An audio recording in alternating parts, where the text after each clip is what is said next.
Hi, I'm Adena Bank-Lees, and this is the power of experiential learning.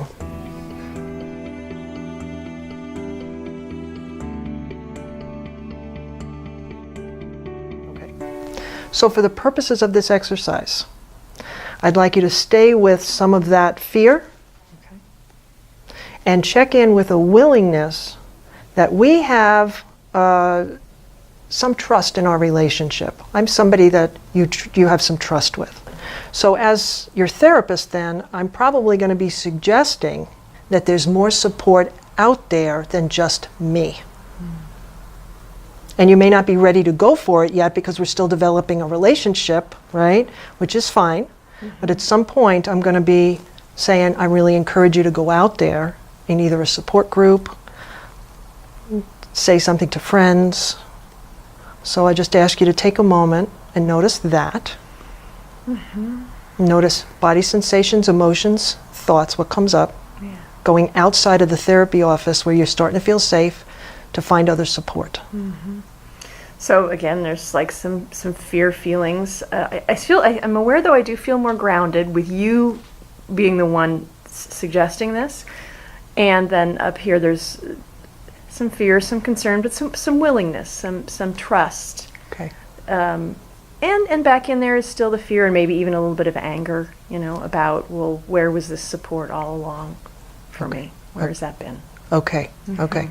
So far, you have taken the huge risk to come into therapy, which took a lot of guts and a lot of courage, right? With the belief of nobody's been there for me, why would somebody be there?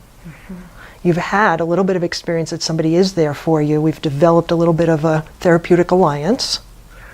And so now there's a little bit of willingness. Well, maybe there's something outside of this office that could also help me. Is that correct? Yeah, that's it. Okay. That's it. So let's see if you're willing to turn around, which would mean outside of the office, right? Because we're in the office. Right, this is in but the if you turn around to look outside the office, let's notice what comes up just thinking about doing that.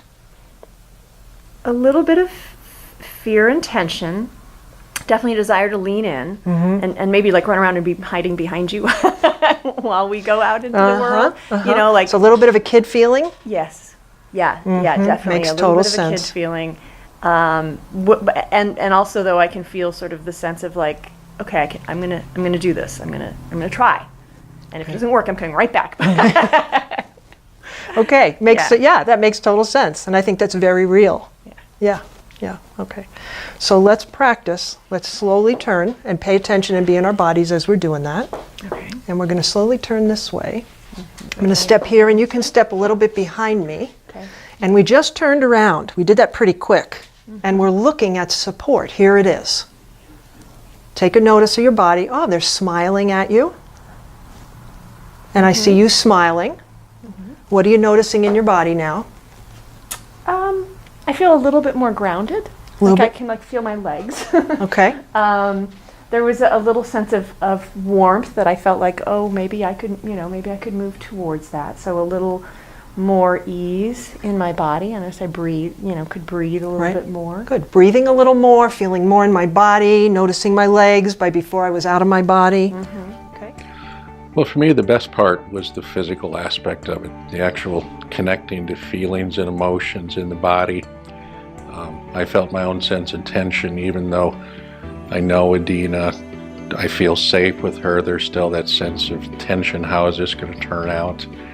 And yet Adena's presence and her body language and her comforting words and her tone and everything was very soothing and safe. And even though I played the role of support, I felt supported. And all the physical manifestations of it that don't show up in a book or some of those other things, lectures, you don't see that, you don't feel that. And that ability to feel connected, to exchange a smile and eye contact and feel like that, I'm really in this role as a therapist, not as a person playing a role, was huge for me.